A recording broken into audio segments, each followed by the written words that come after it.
di semester 1, yaitu energi kinetik translasinya. Nah, yang rotasi bagaimana? Nah, misalkan ada bola, ini bola tenis ya, berputar pada porosnya, maka benda ini bergerak secara berotasi, maka bola ini juga akan memiliki energi kinetik.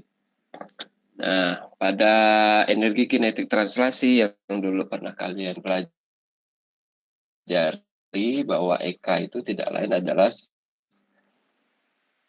setengah mv kuadrat ya.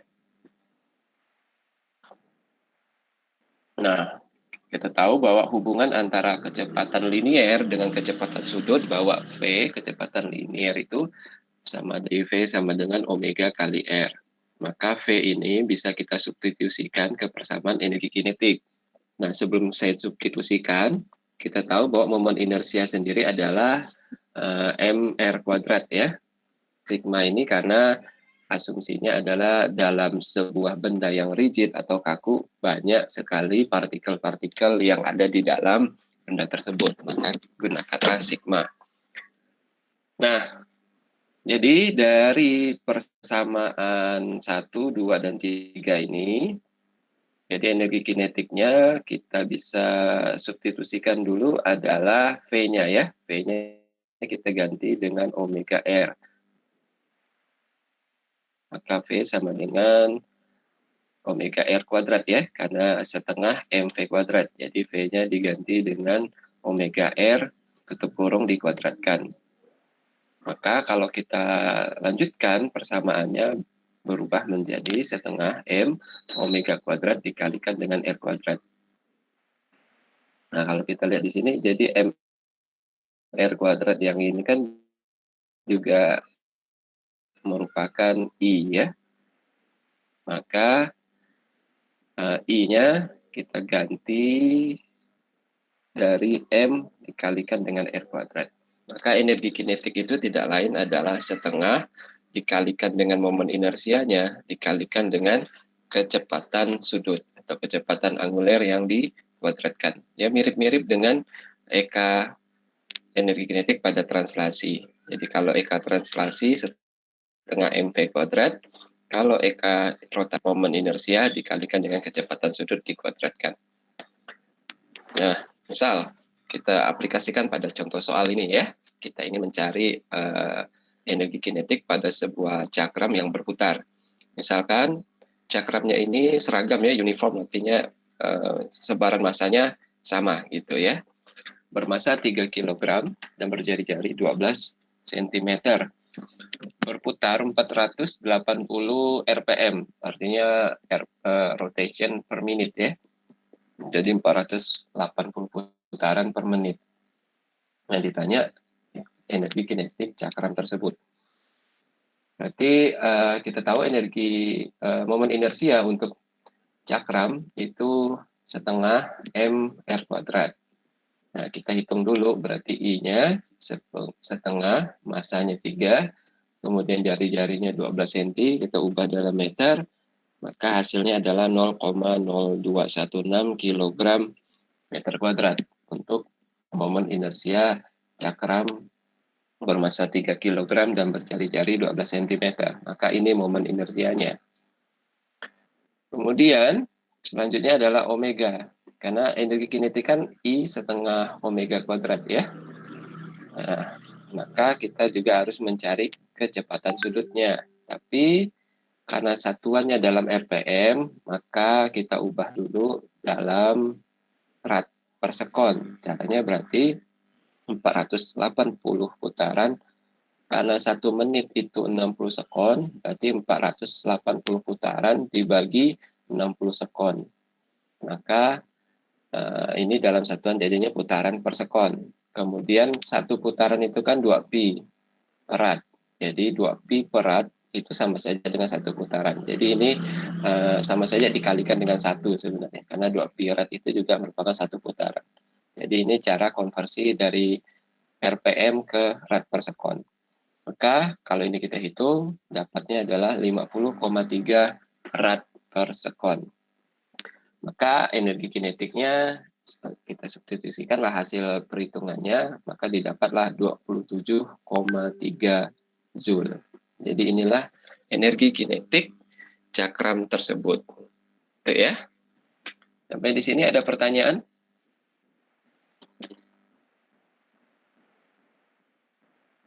Tidak ada? Halo, saya masih connect ini? Masih, Pak. Masih, Pak. Oke. Masih, Pak. Tidak ada pertanyaan ya? Oke, kita lanjutkan. Nah, yang berikutnya adalah gerak menggelinding ya. Jadi gerak menggelinding ini perpaduan antara gerak translasi dan gerak rotasi. Kita lihat yang animasinya ya.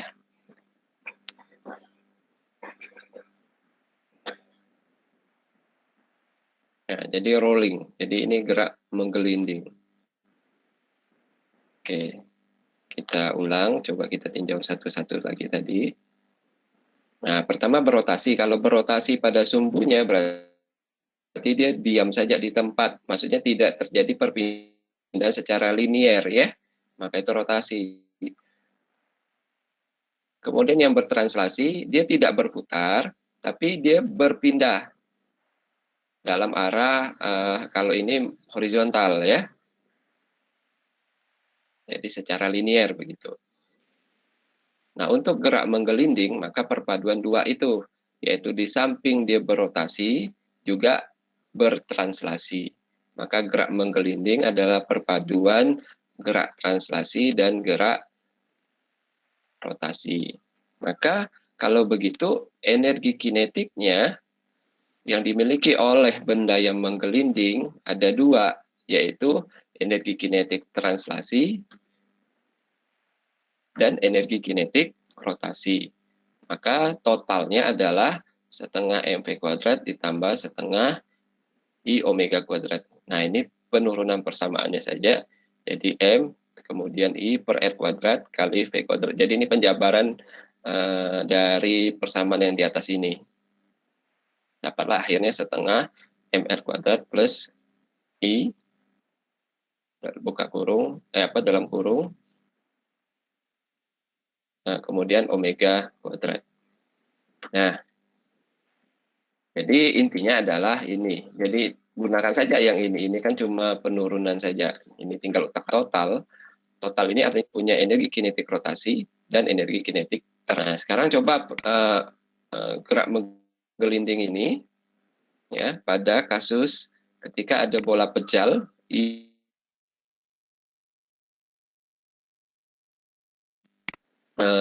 yang ditanyakan adalah tentukan jika bolanya meluncur tanpa selip. Jadi ketika menggelinding dari atas ini dari posisi 2 sampailah ke posisi dari posisi 1 sampai ke posisi 2. Ditanya kecepatannya di sini ya. Nah, bola pejal punya momen inersia 2/5 mr kuadrat ya. Maka untuk menyelesaikan ini kan sebenarnya adalah prinsip kekekalan energi juga ya.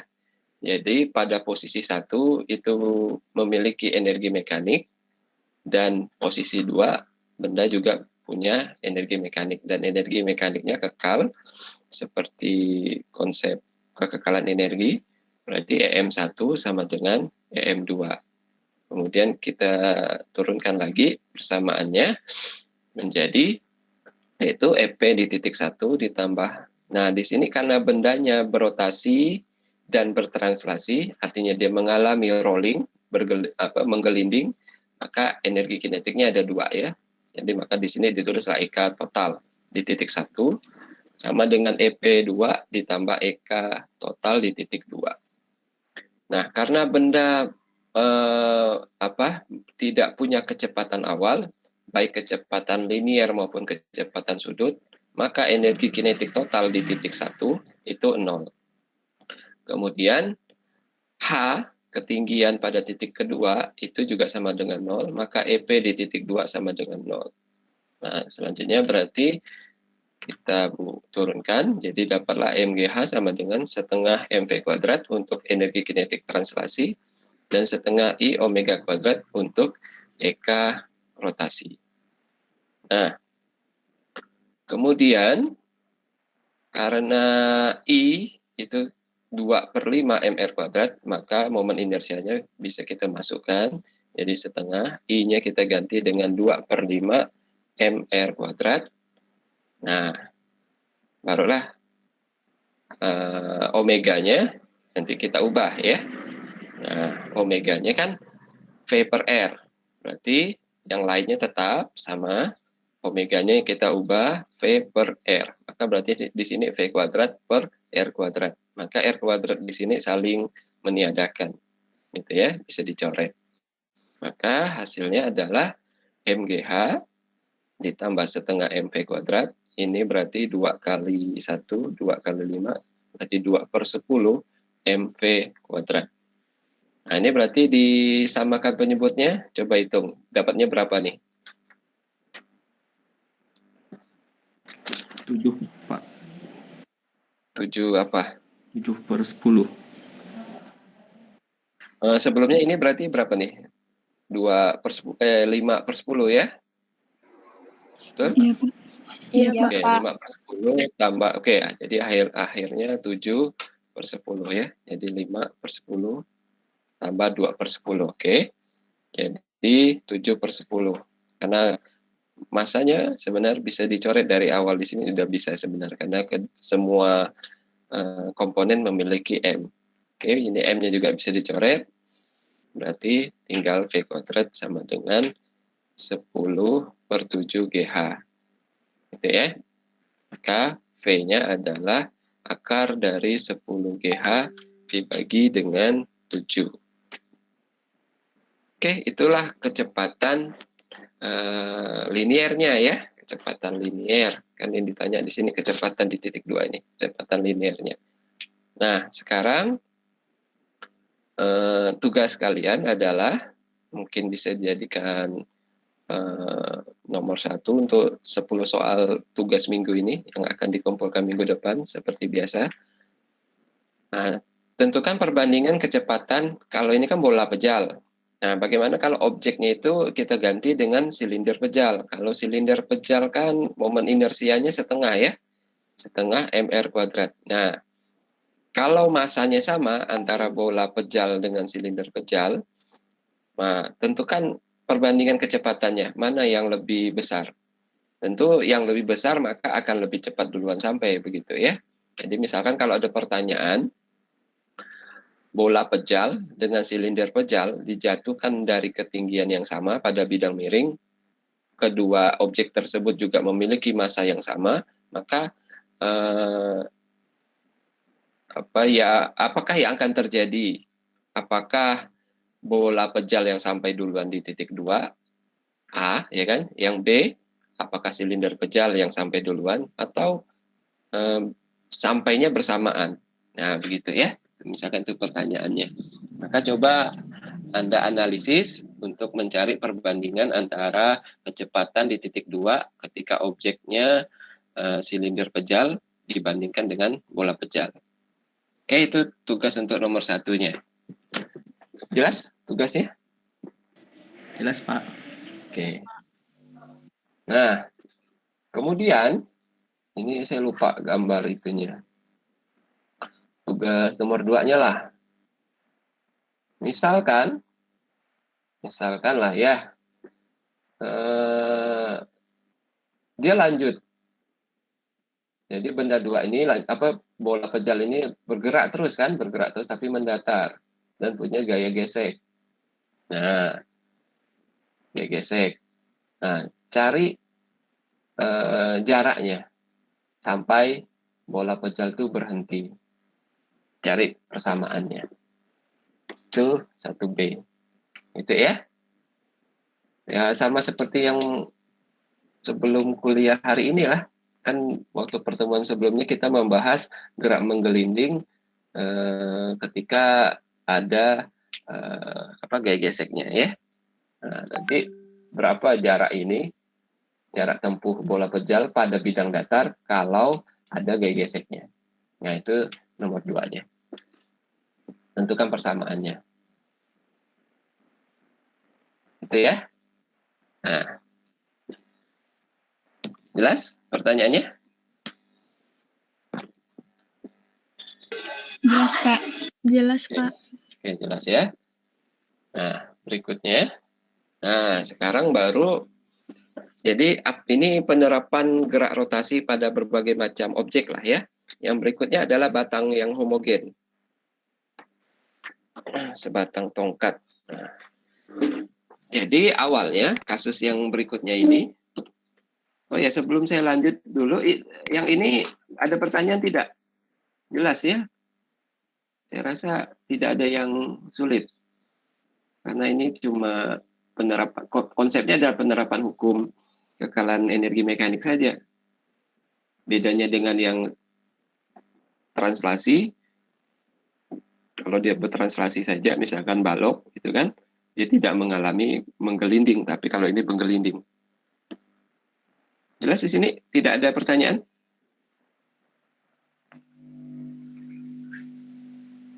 Ada? Tidak ada ya? Jelas, Pak. Jelas ya? Pak. Oke, kalau begitu saya lanjutkan. Nah, berikutnya adalah batang homogen. Jadi awalnya batang ini berdiri ya, maksudnya posisinya vertikal seperti ini. Kemudian batang dilepas. Dilepas artinya tidak ada gaya ya. Kan ya kalau dia berdiri seperti ini akan jatuh sendiri ya, karena pengaruh gaya gravitasi dan seterusnya ya. Nah, bila panjang tongkat L dan masanya M sebenarnya ini ya, tentukan kecepatan linear di titik B setelah mencapai tanah. Jadi bola tongkat ini jatuh di sini ya, maka berapa kecepatan linear batang ini ketika mencapai tanah di sini, saat akan mencapai tanah. Nah, kira-kira bagaimana menjawabnya ini? Konsep apa yang digunakan? Ada yang bisa menjawab? Konsep apa dulu? Artinya ketika ingin menyelesaikan soal ini, maka konsep apa yang digunakan untuk menyelesaikan persoalan ini? Torsi ya, Pak? Torsi, oke.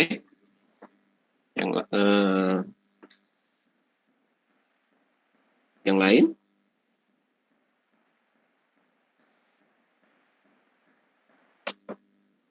Dia jatuh ya. Jadi posisi awalnya lurus berdiri ke atas ini, kemudian jatuh, plek. Nah, berarti kan ada dua posisi juga ini ya, keadaan satu, sampai ini ya, B, pada saat batangnya berdiri, kemudian batangnya jatuh menyentuh lantai. Ya, jadi ini juga ini kalau dibiarkan berarti ini kan kalau seandainya ini tidak ada lantainya, berarti ini kan terjadi perputaran nih. Artinya berputar ada porosnya, tapi ini sampai di sini jatuh dan dicari energi ini kecepatannya saat menyentuh lantai. Ya sama seperti tadi, berarti ini juga mengalami kekekalan energi ya. Jadi di samping pada saat dia berdiri ini berarti punya energi mekanik pada saat batangnya berdiri, dan saat batangnya jatuh berarti energi mekanik pada saat batangnya jatuh. Kita asumsikan saat berdiri dia posisi 1, saat jatuh posisi 2 ya. Nah, maka untuk momen inersianya sepertiga ml kuadrat ya untuk batang yang homogen. Nah, jadi ya sama konsepnya adalah energi mekanik di titik 1. Titik 1 kita asumsikan dia berdiri, titik 2 dia jatuh. Ya sama seperti tadi. Nah, berarti EP1, Ekarot, dan seterusnya. Karena dia jatuh, dilepas, artinya tidak punya kecepatan awal. Maka EK rotasi pada titik 1 itu sama dengan 0.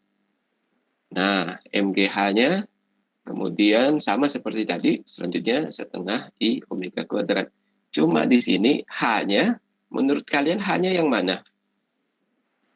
Nah, pada pada gambar, ini diberi keterangan bahwa H-nya itu adalah setengah L. Ada yang bisa menjelaskan tidak? Mengapa sih H-nya itu sama dengan setengah L? Kenapa tidak L? Jadi nanti kalau kita masukkan persamaan berikutnya adalah, jadi H-nya ini kita ganti dengan setengah L. Nah, jadi setengah L-nya di sini kan? Jadi H-nya itu adalah setengah L. Jadi sampai di sini nanti. Ya tuh. Nah, itu. Ada yang tahu mengapa hanya setengah L?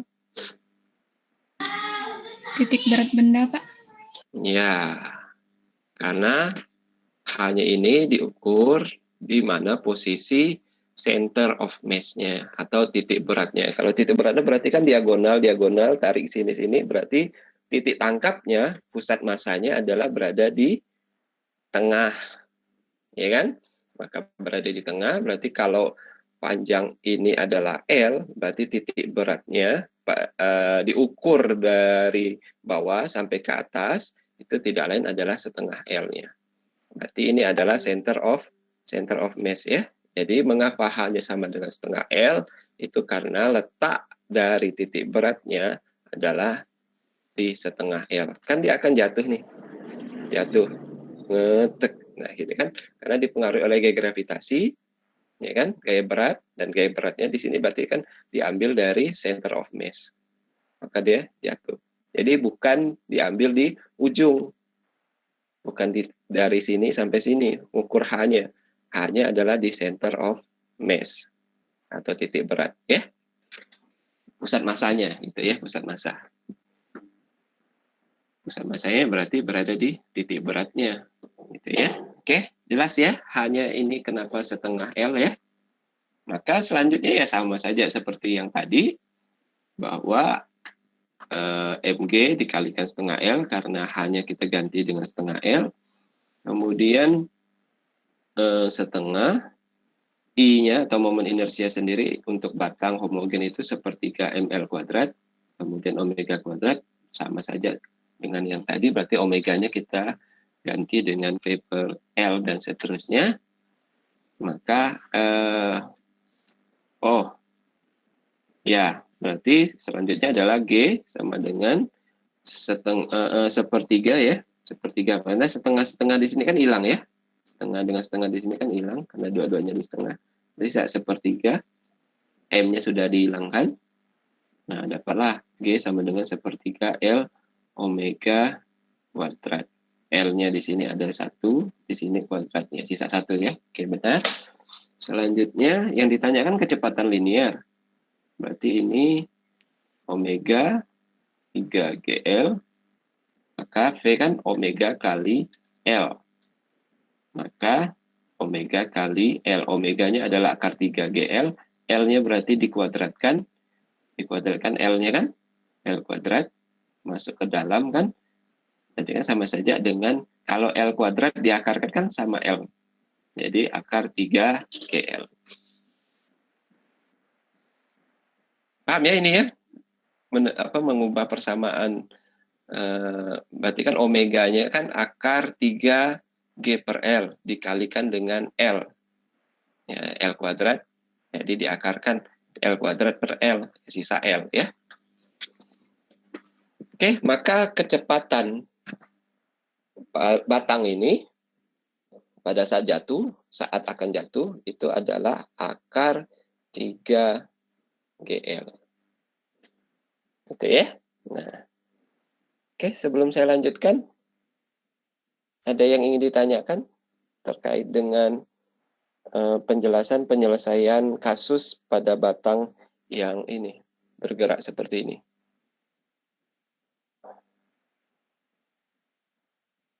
Ada? Tidak ada? Nggak ada ya? Coba mati nih. Nah, kita lanjutkan.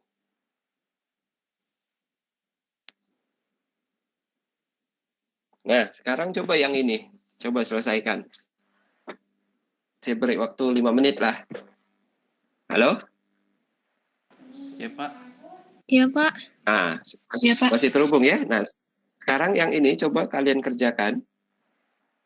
Jadi yang ini awalnya mendatar. Jadi posisinya mendatar. Kan porosnya di sini nih, mendatar, kemudian dilepaskan. Nah, pada saat posisi ini di sini dan membentuk sudut theta terhadap apa namanya ini? Vertikal. Nah, yang ditanya adalah kecepatan sudut batang tersebut pada saat posisi ini. Nah,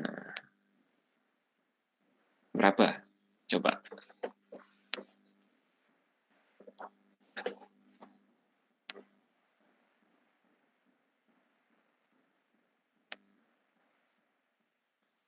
Coba ya. Nanti kok ujian kan cantiknya ada kalau ada bola sini ya kan. Empuk ya kan. Jadi momentum nanti di sini tumbukan. Oh, cantik soalnya tuh. Entah ini ya. Oh, jadi bolanya meluncur. Oh, top. Koefisien restitusi sekian. Oh, bagus nih soalnya nih pengembangan ini. Jadi buat batangnya jatuh empuk numbuk bola kan empap ya kan. Nah, cobalah selesaikan dulu yang ini 5 menit. Saya beri waktu.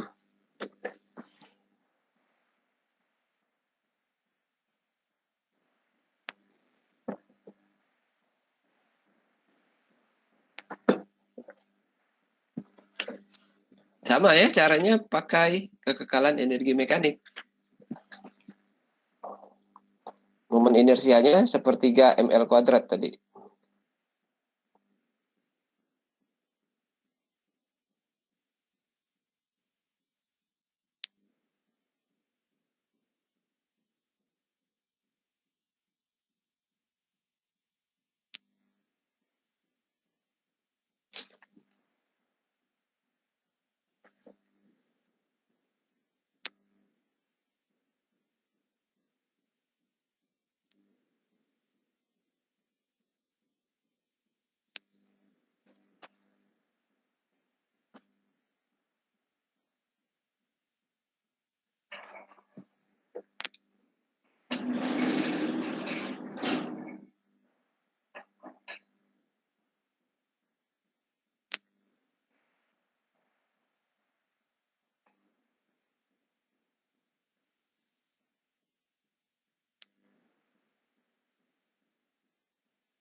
Oke, sudah?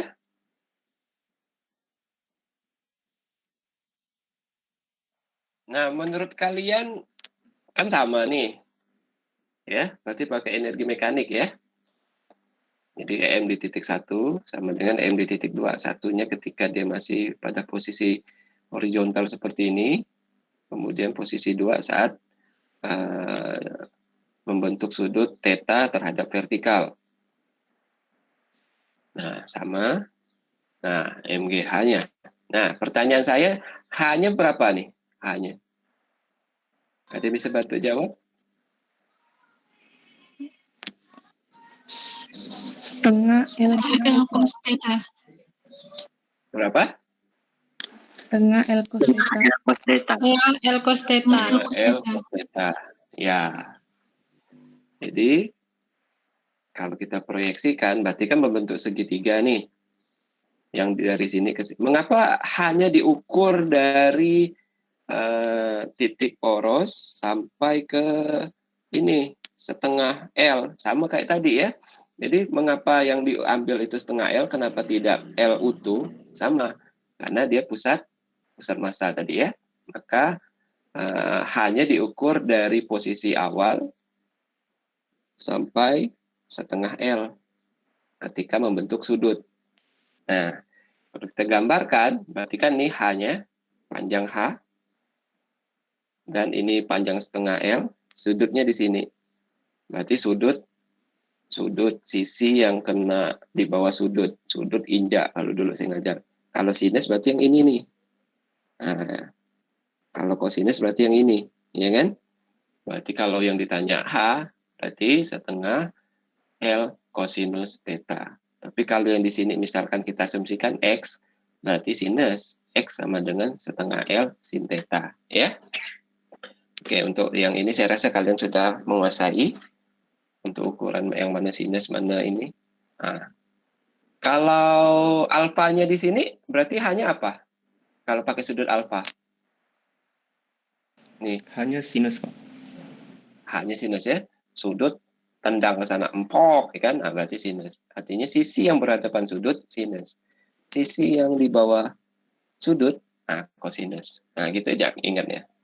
Silakan kalau ada cara yang lain pakai sami demi apa segala macam tuh boleh juga. Itu kan namanya adalah mnemonik, cara mengingat atau cara agar daya ingatnya lama.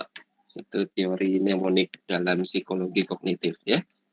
Nah, sekedar memberitai lah ya.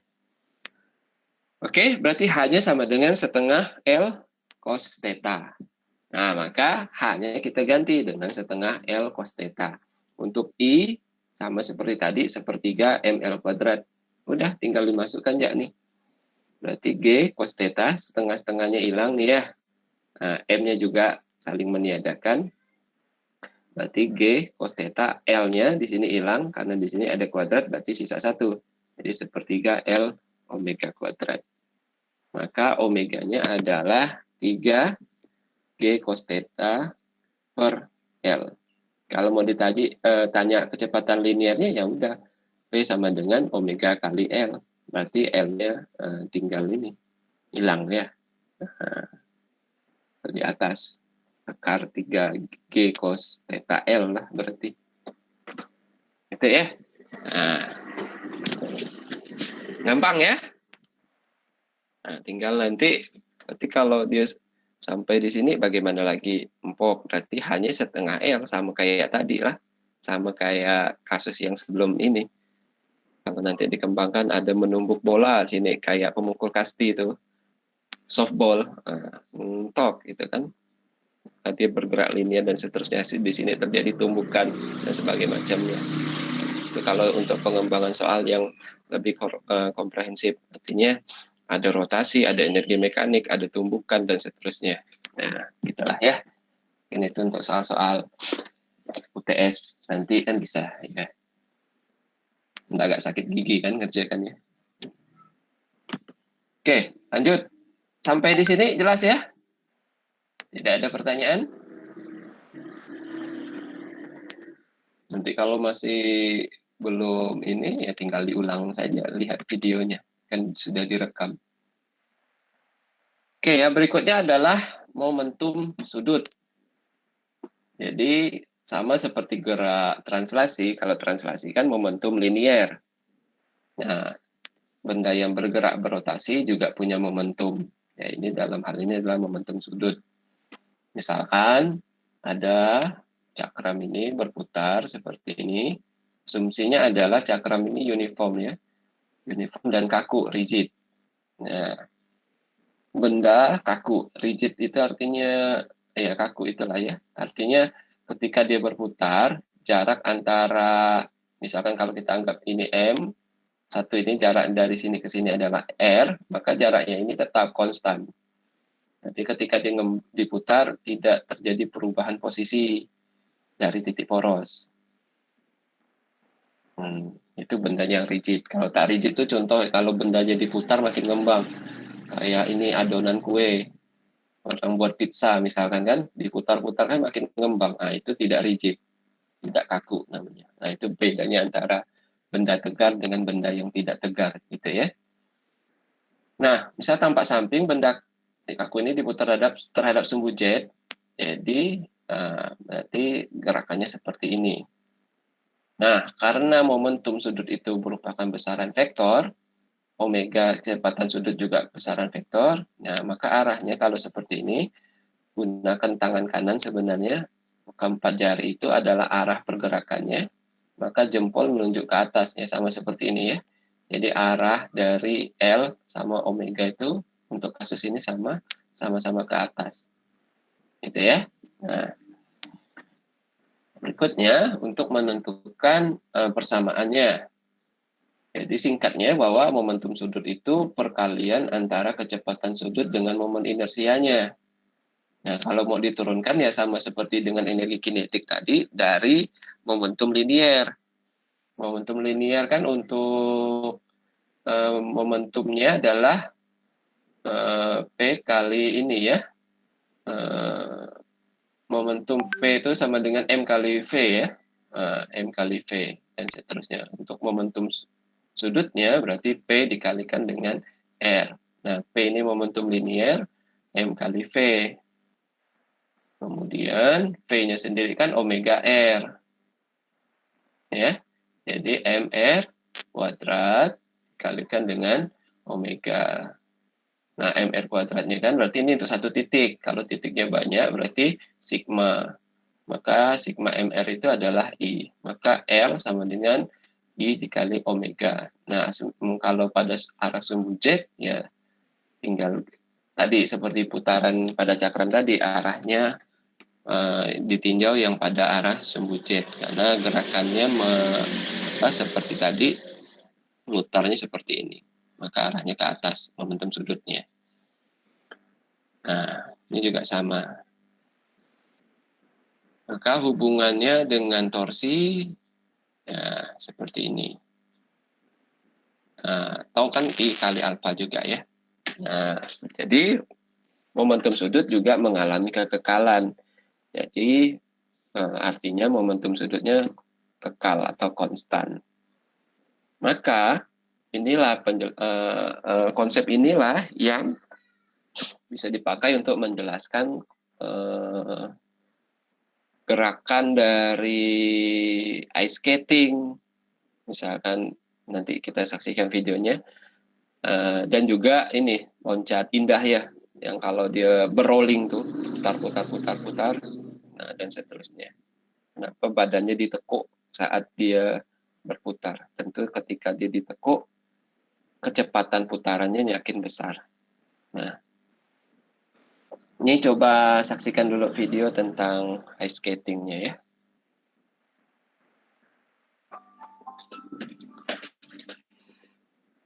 For decades, the Winter Olympic Games has drawn people from across the world to marvel at breathtaking athletics on the snow and ice. One of the most popular of is figure skating.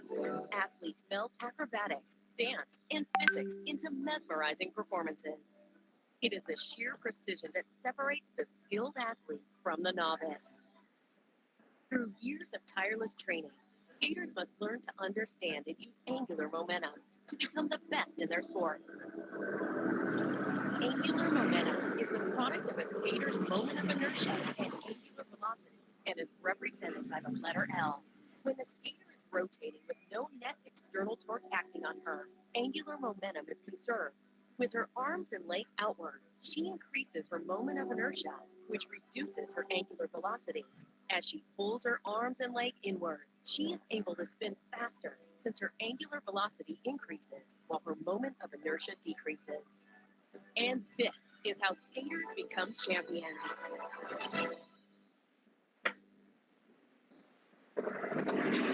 Jelas apa yang ini? Ada yang bisa cerita tentang apa tadi si videonya? Coba. Ada enggak? Halo? Orang menari, Pak. Iya, yang dilihat di video. Penjelasan dari naratornya tadi. Momentum kan? Jadi momen. Oh iya, sambil belajar. Intinya kan tadi adanya kekekalan momentum yang kekekalan momentum sudut, kaitannya antara momen inersia dengan kecepatan sudut.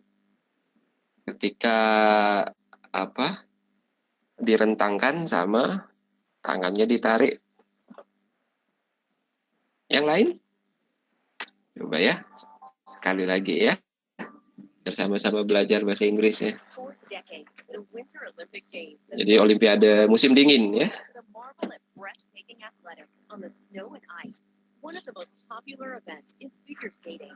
Athletes meld acrobatics, dance, and physics into mesmerizing performances. It is the sheer precision that separates the skilled athlete from the novice. Through years of tireless training, skaters must learn to understand and use angular momentum to become the best in their sport.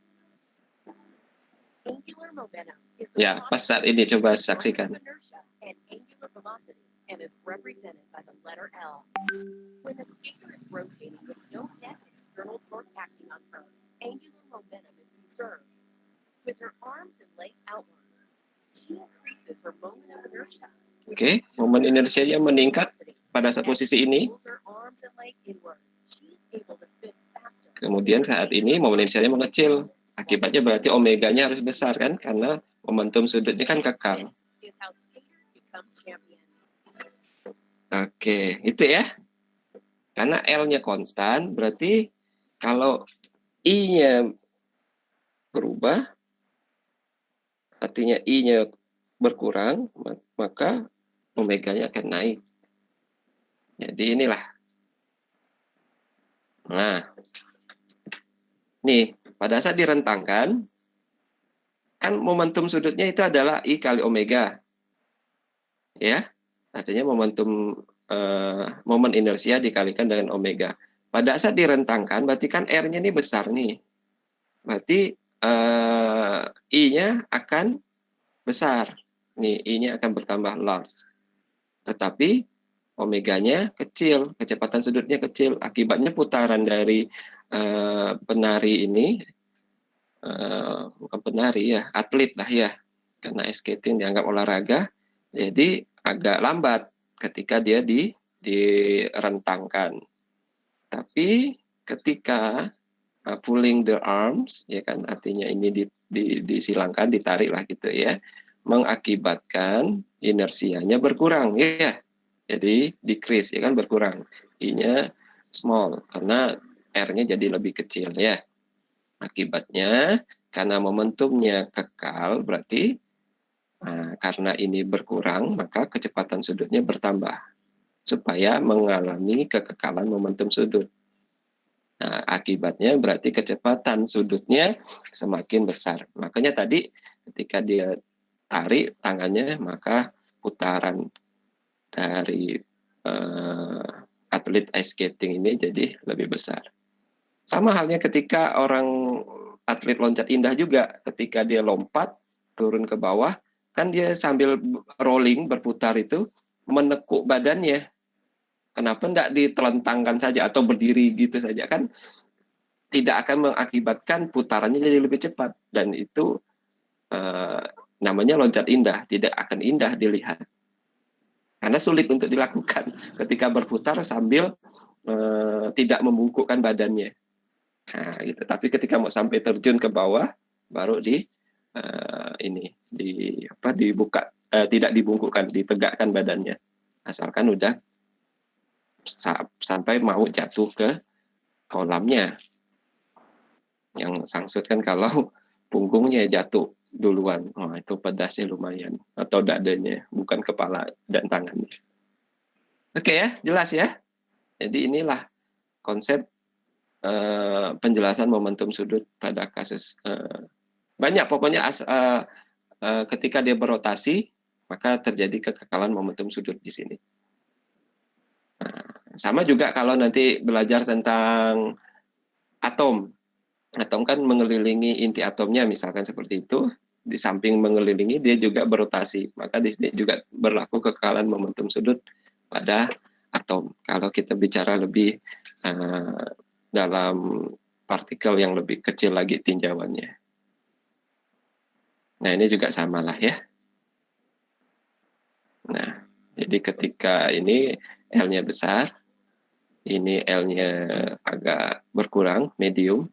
Kalau ini jadi lebih kecil. Tapi kecepatan sudutnya ini kecil, ini sedang, ini besar. Nah, dari National Geographic Channel. Oke, sampai di sini ada pertanyaan?